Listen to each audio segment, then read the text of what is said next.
Hola, ¿cómo están? Espero que muy bien. Aquí le habla Leonardo Dorador y nuevamente estaré hablando sobre un tópico de geotecnia de enrocado y materiales gruesos que creo que es bien relevante, que es respecto a la conductividad hidráulica de estos materiales. En general, estos materiales no tienen tanta dificultad, pero ya que son muy permeables, ¿cierto? Por eso se utilizan tanto también en geotecnia para construir, por ejemplo. El problema ocurre cuando estos materiales tienen una cierta granulometría y tienen cierto porcentaje de finos que hace que su capacidad de permeabilidad disminuye, puede disminuir drásticamente. Y eso es lo que quiero un poco discutir, conversar en este video. Así que espero que disfruten, que les sea de su mayor interés y comenzamos.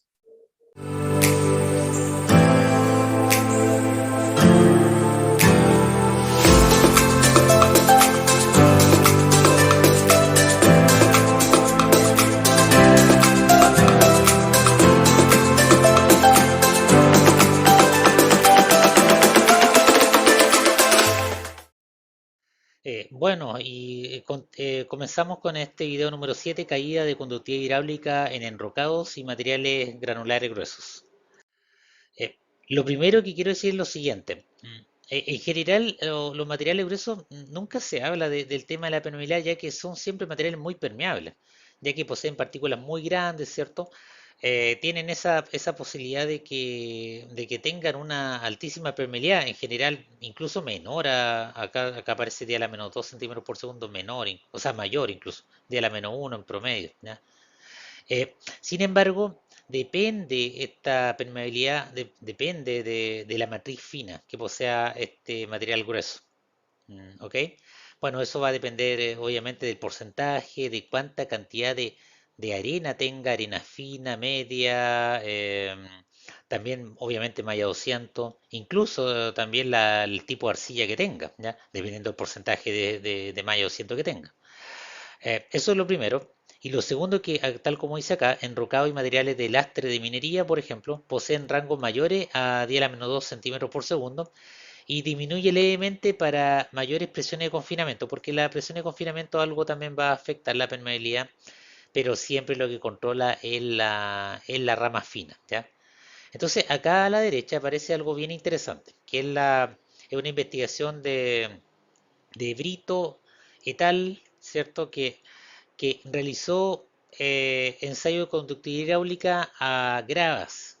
Estos no son materiales gruesos, son gravas, pero fue variando los contenidos finos y varió los contenidos finos, pero además generó diferentes granometrías que se podría asimilar a que puede ser esto correlacionable, ¿ya? Entonces, tiene un material que es bastante permeable, la grava, y que es lo que va mostrando es de que basta que aparezca un cierto porcentaje de fino para inmediatamente cambiar, que cambie mucho la permeabilidad. Entonces, por ejemplo, ahí aparece ¿cómo se llama? Este 70% de CF, ¿cierto? El 50% 40-30 y está el suelo. Y se ve que esto es como que el cambio de la permeabilidad no es lineal respecto al contenido fino que tenga. Eso es lo que quiero llegar. En ese rango de 10 a 20% cambia mucho la permeabilidad. Luego, tal como dice acá, suelo grueso sedimentario, ya y ahora pasando a estos materiales tipo 2, ¿cierto? Estos suelos gruesos que provienen, que son transportados, ¿cierto? Los suelos aluvionales, coluviales, o sea, aluvionales, fluviales, ¿ya? La matriz fina controla la permeabilidad, que es algo lógico, que ya lo acabo de mencionar. Y acá aparece algo importante, es de que como son materiales gruesos, siempre, o sea, no quiero decir siempre, pero casi siempre van a tener que en algún momento ver el tema de si el material tienen que aplicar técnica de escalamiento de tamaño de partícula para hacer ensayo de laboratorio. Porque si no es difícil, ¿cómo usted obtienen la conductividad hidráulica? Incluso a veces se hacen ensayos Porchet gigantes, empresas, bueno, y eso es complejo porque el material, como ya tiene una alta capacidad de permeabilidad, ustedes, por ejemplo, hacen el Porchet, colocan el agua y el agua se va rapidísimo, ¿cierto? Y no alcanzan ni siquiera a medir, ¿cierto? Entonces, es complejo, ¿no? No es simple. y más aún si van a hacer escalamiento, porque el escalamiento no es como en las propiedades geomecánicas, que ustedes escalan geométricamente las partículas y existen muchas posibilidades de que la muestra pequeña represente la grande, ¿cierto? Con todos estos temas de fricción, ¿cierto? De los ensayos de resistencia al corte.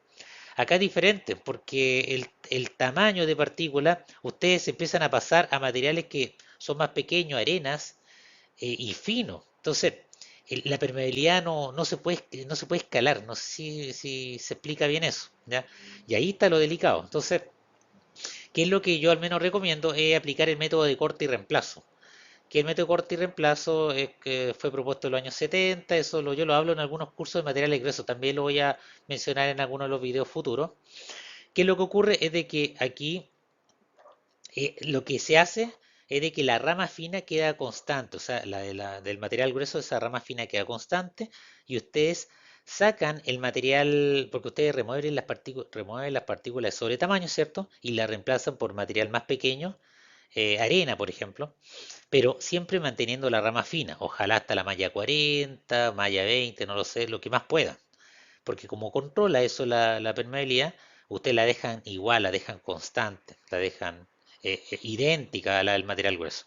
Y con eso ya pueden hacer un ensayo en laboratorio y se va a ser más o menos similar a lo que deberían tener de su material grueso original. Esa es una alternativa, porque si ustedes aplican cura homotética, método de corte, les aseguro que no les va a dar lo mismo, ¿ya? Y lo último que quería destacar es de que hay un caso que se utiliza, se estudia bastante, especialmente lo ha estudiado mucho Indra, que para mí lo admiro mucho. Espero algún día que una vez lo conocí, sí, pero espero algún día hablar con él como más extendido, una persona que ha publicado, no lo sé, 300 papers, no sé cuántas investigaciones ha hecho, ha contribuido muchísimo. Pertenece a una universidad en Australia, no recuerdo el nombre de la universidad, es académico, ¿cierto? Y lidera mucho equipo de investigaciones. Y uno de sus tópicos es la contaminación de balastos, porque como se utilizan estos balastos para vías férreas, el balasto se contamina con fino, el fino se adhiere, las partículas, tal como se muestra acá en la figura, se adhiere y llega un momento en que hace cambiar toda su capacidad de permeabilidad y eso se estudia. Entonces se han propuesto estos parámetros como el BCI, razón entre el volumen del material contaminante y todo el tema este que en el fondo no es otra cosa que cuánto fino ingresa va a afectar la permeabilidad. Y ahí muestra gráficos en los cuales el cambio también es fuerte, o sea, rango, por ejemplo, acá estoy viendo varios órdenes de magnitud, o sea, cambia con estos porcentajes de contaminación del fino, o sea, contaminación de este balasto o enrocado ya con fino. Entonces, es algo análogo, o sea, podrían aplicarlo quizá al tema de presa, pero no tan directo, o sea, tenían que ver. En el fondo, esto es como otra manera en el fondo, de justificar la importancia de cuando el fino aparece en lo enrocado, porque lo contamina y cambia todas sus propiedades de permeabilidad, que es lo que uno más busca. Por eso uno construye una presa de enrocado, porque ese cuerpo es permeable, ¿ya? Y además con la fricción de las partículas es como un monstruo que está ahí, ¿cierto? Que no le pasa nada, ¿cierto? Pero cuando aparece fino, ahí cambia un poco la situación, ¿ya? Bueno, acá está la referencia, Brito y también Tenacon. Ahí está Indraran, ahí está el coautor. ¿Ya? Bueno, y eso sería. Este video fue bastante breve nuevamente, es para despertar un poco el interés de este tópico. Si requieren literatura, referencias, me pueden escribir, se las puedo enviar por correo sin ningún problema.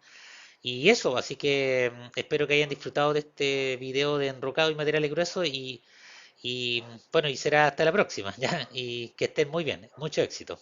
Chao.